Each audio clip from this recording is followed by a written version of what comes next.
kalau satu hari nanti tuan-puan dalam keadaan yang perlukan duit. Itu saja. By the end of the day, kewangan kita yang kena manage. Kewangan kita tanggungjawab kita. Apa impian kita yang kena lunaskan, bukan orang lain.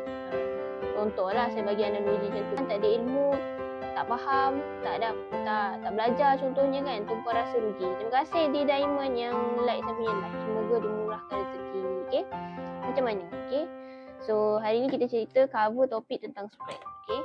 Kalau tuan-puan tak pernah dengar spread, jangan salah faham, ini bukan spread butter bukan susut nilai.